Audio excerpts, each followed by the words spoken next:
सियावर रामचंद्र भगवान की, सियावर रामचंद्र भगवान की, पवन सुत हनुमान की, पवन सुत हनुमान की, वृंदावन बिहारी लाल की, वृंदावन बिहारी लाल की, यमुना मैया की, यमुना मैया की, भारत माता की, भारत माता की, वंदे वंदे वंदे।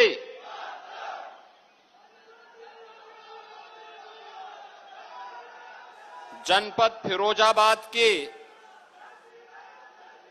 टुंडला एवं सिकोहाबाद विधानसभा क्षेत्र से जुड़ी हुई परियोजनाओं के लोकार्पण और शिलान्यास के आज के इस कार्यक्रम में समारोह में मेरे साथ उपस्थित प्रदेश सरकार में मंत्रिमंडल के मेरे वरिष्ठ सहयोगी, पर्यटन एवं संस्कृति मंत्री श्री जयवीर सिंह जी, जिला पंचायत के अध्यक्ष श्रीमती हर्षिता सिंह जी, लोकप्रिय विधायक टुंडला श्री प्रेमपाल धनखड़ जी, लोकप्रिय विधायक सदर श्री मनीष असीजा जी, विधान परिषद सदस्य श्री विजय शिवहरे जी, महापौर फिरोजाबाद श्रीमती कामनी राठौर जी, अध्यक्ष जिला सहकारी बैंक श्री अतुल प्रताप सिंह जी, प्रदेश उपाध्यक्ष भारतीय जनता पार्टी श्री ब्रज बहादुर भारद्वाज जी, जिलाध्यक्ष उदय प्रताप सिंह जी, हमारे पूर्व विधायकगण श्री हरिओम यादव जी, ओम प्रकाश वर्मा जी, मोहन देव संकवार जी, शिव सिंह चक जी, राकेश बाबू जी, भारतीय जनता पार्टी महानगर के अध्यक्ष सतीश दिवाकर जी, भारी संख्या में आज के इस लोकार्पण और शिलान्यास कार्यक्रम में सहभागी बन रहे टुंडला और सिकोहाबाद से जुड़े हुए मेरे बहनों और भाइयों, मैं सबसे पहले सुहाग की इस नगरी को, जिसने अपने कारीगरों, श्रमिकों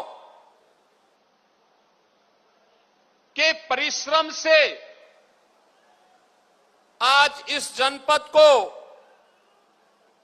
लोकल से ग्लोबल बनाने की एक बड़ी यात्रा तय की है।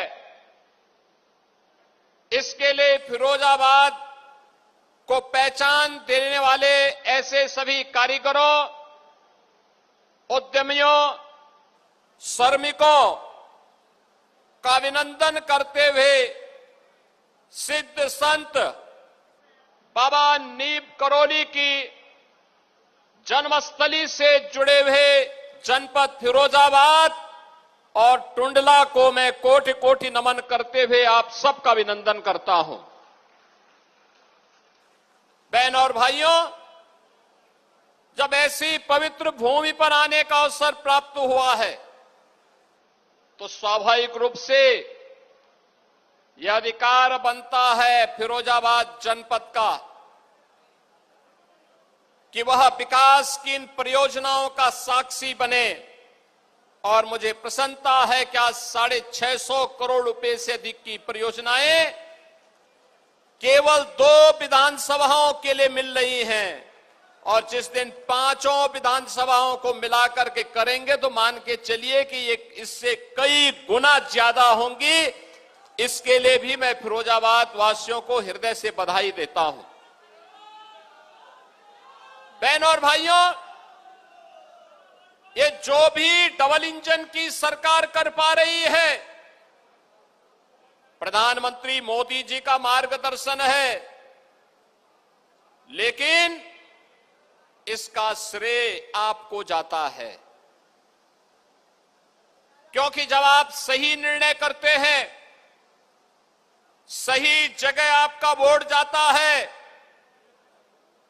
ईवीएम का सही बटन दबाते हैं, जब मनीष असीजा और प्रेमपाल धनखड़ जैसे विधायक बनते हैं और वे कमल का फूल लेकर के जब लखनऊ तक पहुंचते हैं, तो बहनों और भाइयों, बदले में विकास आता है, बदले में फिरोजाबाद की यात्रा लोकल से ग्लोबल की बनती है। और अब मैं देखता हूं फिरोजाबाद का ग्लास का उद्योग नवाचार का एक नया केंद्र बना है। इसने चीन को पछाड़ दिया है। पहले होली, दीपावली, विजयादशमी कोई पर्व और त्योहार आता था, हम लोग देखते थे कि चीन से बने हुए उत्पाद ही मार्केट में पहुंचती थी। अब यहां के कारीगरों ने नई तकनीक ली, कारीगरों ने डिजाइन तय की, मार्केट की डिमांड क्या है उसके अनुरूप बनाना शुरू कर दिया। परिणाम है अब दीपावली हो या विजयादशमी, होली हो या कोई पर्व और त्योहार, जन्मदिन या कोई भी अन्य आयोजन, कोई अतिथि आता है तो ग्लास की एक सुंदर सी मूर्ति, सुंदर सी प्रतिकृति जब अतिथि को मिलती तो देख करके भौचक रहता और देखते ही रह जाता है कि ये बनाया कैसे और किसने बनाया है। तो मैं कहता हूं ये फिरोजाबाद के हमारे कारीगरों ने बनाया है, वहां के उद्यमियों की परिश्रम का ये परिणाम है, वह अभी अभिभूत होता है। और बहनों और भाइयों, कितनी शानदार प्रतिमाएं बनती हैं। गणपति की प्रतिमा, राम दरबार, राधा कृष्ण की प्रतिमा और भी अलग अलग देवी देवताओं का, बुद्ध जी की प्रतिमा, भगवान शिव की प्रतिमा, कितनी शानदार बनाते हैं। यह है कला। यह कला पहले भी थी, यह प्रतिभा पहले भी थी, लेकिन प्रतिभा को 2017 के पहले प्लेटफॉर्म नहीं था, प्रोत्साहन नहीं था। आज से 9 वर्ष पहले यही मनीष असीजा जी मेरे पास आए और इन्होंने गुस्से में भी, आक्रोशित होकर के भी मुझे कहा कि हमारा उद्यमी, हमारा व्यापारी जाएगा कहां, पॉल्यूशन कंट्रोल बोर्ड ने तबाही मचाई हुई है। और इन्होंने उस समय कहा कि ये तबाही बंद हो जाए तो ये व्यापारी कुछ करें। और बहनों और भाइयों, आने के बाद, सरकार आने के बाद हमने यही किया था। पॉल्यूशन कंट्रोल बोर्ड के छापों को बंद कराया, तकनीक दी, गैस की आपूर्ति सुनिश्चित करवाई और अब तो मुझे बताया गया कि गैस की आपूर्ति ही नहीं बल्कि अब तो बिजली से भी भट्टियों के संचालन और उसको सोलर पैनल के साथ जोड़ करके नई तकनीक के साथ हमारा फिरोजाबाद का उद्यमी आगे बढ़ चुका है। आलू उत्पादक किसानों ने अपनी एक नई, अन्नदाता किसान के लिए एक नई उपज इसी जनपद का कहां, पॉल्यूशन कंट्रोल बोर्ड ने तबाही मचाई हुई है। और इन्होंने उस समय कहा कि ये तबाही बंद हो जाए तो ये व्यापारी कुछ करें। और बहनों और भाइयों, आने के बाद, सरकार आने के बाद हमने यही किया था। पॉल्यूशन कंट्रोल बोर्ड के छापों को बंद कराया, तकनीक दी, गैस की आपूर्ति सुनिश्चित करवाई और अब तो मुझे बताया गया कि गैस की आपूर्ति ही नहीं बल्कि अब तो बिजली से भी भट्टियों के संचालन और उसको सोलर पैनल के साथ जोड़ करके नई तकनीक के साथ हमारा फिरोजाबाद का उद्यमी आगे बढ़ चुका है। आलू उत्पादक किसानों ने अपनी एक नई अन्नदाता किसान के लिए एक नई उपज इसी जनपद से दी है, फिरोजाबाद जनपद से। और फिरोजाबाद जनपद में लोक माता अहिल्याबाई होलकर की प्रतिमा भव्यता के साथ आज जनपद को एक पहचान दिला रही है और सनातन धर्मावलंबियों को अपने पूर्वजों के प्रति कृतज्ञता ज्ञापित करने के लिए भी प्रेरणा दे रही है। याद करिए, लोक माता ने 300 वर्ष पहले जन्म लेकर के महाराष्ट्र की धरती में भले ही उनका जन्म हुआ, भले ही वह इंदौर की महारानी थी, लेकिन उनका कार्य क्षेत्र तो पूरा भारत था। जहां सनातन धर्म है वहां लोक माता की उपस्थिति है। उन धर्म स्थलों को जिन्हें विदेशी आक्रांताओं ने नष्ट किया था, लोक माता ने उन सब के पुनरुद्धार का काम किया। यही कारण है जब लोक माता के 300 वर्ष जयंती के हो रहे थे, प्रधानमंत्री मोदी जी के मार्गदर्शन और नेतृत्व में पूरे देश के अंदर लोक माता के त्रिशताब्दी वर्ष के आयोजन को पूरी भव्यता के साथ आयोजित किया गया। मुझे भी अनेक आयोजनों के साथ जुड़ने का अवसर प्राप्त हुआ था और मुझे प्रसन्नता है कि लोक माता की प्रतिमा को हम लोगों ने जगह जगह स्थापित करने के लिए हमारी सरकार उस समय कुछ योगदान कर पाई थी। हम लोगों ने औरैया के मेडिकल कॉलेज का नामकरण लोक माता के नाम पर किया, क्योंकि ये हमारी विरासत की प्रतीक है। उनकी प्रेरणा हम सबके लिए आगे बढ़ने के लिए एक नया अनुभव है और धर्म की स्थापना का कार्य और धर्म को पुनरुद्धार करने का कार्य कैसे होना चाहिए, ये लोक माता ने अपने कृतित्व के माध्यम से हम सबको एक प्रेरणा प्रदान की। जब भी सनातन धर्म के अंदर बात होती है, हर सनातन धर्मावलंबी फिरोजाबाद की चूड़ियों की ओर देखता है और सुहाग की इस नगरी को आज यहां का कारीगर, यहां का उद्यमी एक नई ऊंचाई दे रहा है। मैं उन्हें आश्वस्त करता हूं, ये डबल इंजन की सरकार उनके साथ मिलकर के कार्य करेगी, उन्हें हर प्रकार से प्रोत्साहन उपलब्ध करवाएगी। बहनों और भाइयों, आज जब मैं आपके बीच आया हूं, फिरोजाबाद में आया हूं, आपके सामने अंतर स्पष्ट है। टुंडला के अंदर आज आप देख रहे होंगे, जब हम यहां पर 658 करोड़ रुपए की इन परियोजनाओं की सौगात जनपद को उपलब्ध करवा रहे हैं, उन स्थितियों में आप ये बात देख रहे होंगे कि 658 करोड़ रुपए की ये परियोजनाएं, जिनमें 452 करोड़ रुपए की परियोजना के लिए टुंडला की है और सिकोबाद की 206 करोड़ रुपए की परियोजनाएं हैं। बहनों और भाइयों, ये परियोजनाएं इस बात को बताती हैं कि श्री प्रेमपाल धनखड़ ने मेहनत किया तो परियोजनाएं उनके यहां आ गई। ये विधायक के द्वारा किए जाने वाले व्यक्तिगत परिश्रम पर भी निर्भर करता है और उनकी मेहनत रंग लाई।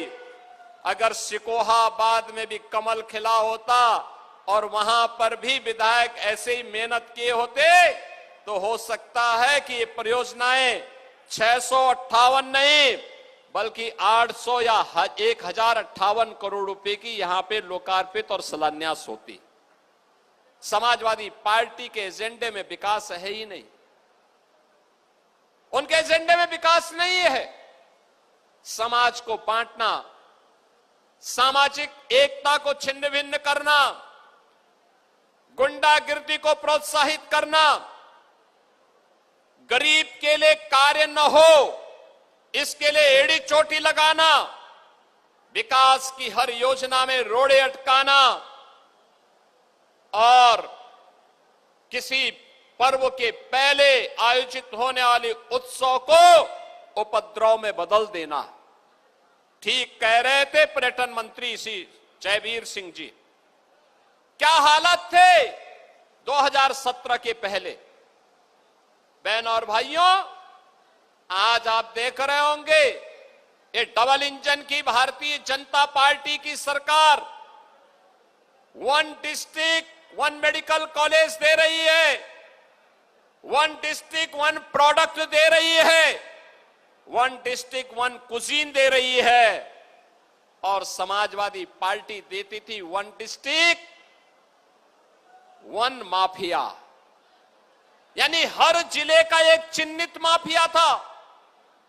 वह चिन्हित माफिया अराजकता फैलाता था, गरीब के मकान पर कब्जा करता था, गरीब की जमीन पर कब्जा करता था, अपने गुर्गों के माध्यम से व्यापारियों से चौध वसूली करता था, अराजकता का माहौल पैदा करता था। वह माफिया प्रदेश को तबाह करके रखा हुआ था। सरकारी जमीनों पर कब्जा करना, अराजकता पैदा करना उसकी पहचान बन चुकी थी और इसमें वे सीना तान करके चल करके प्रदेश में हर जगह उपद्रव पैदा करते थे। बहन और भाइयों, आज मुझे बताते हुए प्रसन्नता है कि हमारा प्रदेश अब माफिया मुक्त है, गुंडा मुक्त है, उपद्रव से मुक्त है। अब उत्तर प्रदेश में नो कर्फ्यू, नो दंगा। अब तो यूपी में है सब चंगा, और जब होता है चंगा तो तब उपद्रव नहीं, तब उत्सव होते हैं। आप सोचो, ये समाजवादी पार्टी रामनवमी पर तो विरोध करती थी, श्री कृष्ण जन्माष्टमी के मनाने पर भी रोक लगाती थी, कावड़ यात्रा भी नहीं होने देती थी, गरीब को राशन नहीं मिलता था, गरीब को आयुष्मान की सुविधा का लाभ नहीं मिलता था, गरीब के लिए आवास की सुविधा नहीं थी, गरीब के घर में शौचालय की सुविधा भी नहीं थी, गरीब को एलपीजी के सिलेंडर की सुविधा भी नहीं थी, तब बिजली भी नहीं थी। क्योंकि ये कांग्रेस और समाजवादी पार्टी के लोग और बहुजन समाज पार्टी के लोग तो अंधेरे में रहने के आदी थे, क्योंकि अंधेरे में ही इनकी डकैती कुशलता पूर्वक पड़ जाती थी, इसीलिए चाहते ही नहीं थे कि बिजली आए, गरीब को तबाह करते थे। आज मैं कह सकता हूं प्रदेश के अंदर 15 करोड़ गरीबों को फ्री में राशन की सुविधा का लाभ मिल रहा है। 10 करोड़ लोगों को आयुष्मान भारत में 5 लाख रुपए की मुफ्त में स्वास्थ्य की सुविधा प्राप्त हो रही है। 65 लाख गरीबों के लिए एक मकान बन गया है, आवास बन गया है। लोग 2 करोड़ गरीबों को रसोई गैस में फ्री में कनेक्शन मिल गया है। लगभग 1.5 करोड़ परिवारों को फ्री में विद्युत के कनेक्शन भी मिले हैं और 15-16 लाख किसानों के निजी ट्यूबवेल के बिल को सरकार ने माफ करते हुए उन्हें फ्री में बिजली देने का काम भी प्रारंभ किया है।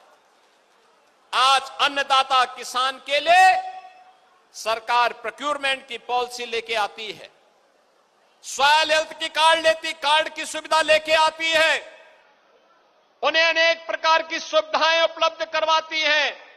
आपने देखा होगा प्रधानमंत्री जी ने परसों ही किसान सम्मान निधि का लाभ किसानों के खाते में सीधे उपलब्ध करवाने का काम किया और उत्तर प्रदेश में अकेले एक बार में 4,300 करोड़ रुपए से अधिक की राशि हमारे अन्नदाता किसान के खाते में सीधे गई है। यह है डबल इंजन सरकार की योजनाओं का लाभ। इसके लिए किसी बाबू के कार्यालय के चक्कर नहीं लगाने पड़ते हैं। आप जाइए, आपको सुविधा का लाभ सीधे मिलेगा।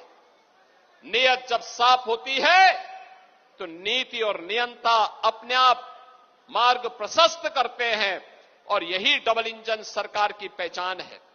बहन और भाइयों, मैं आप सबको इस बात के लिए आश्वस्त करने के लिए आया हूं। आपने जो आशीर्वाद भारतीय जनता पार्टी को दिया है, आपका यह आशीर्वाद आज प्रदेश में विरासत और विकास की इस यात्रा को शानदार तरीके से आगे बढ़ाने का काम कर रहा है।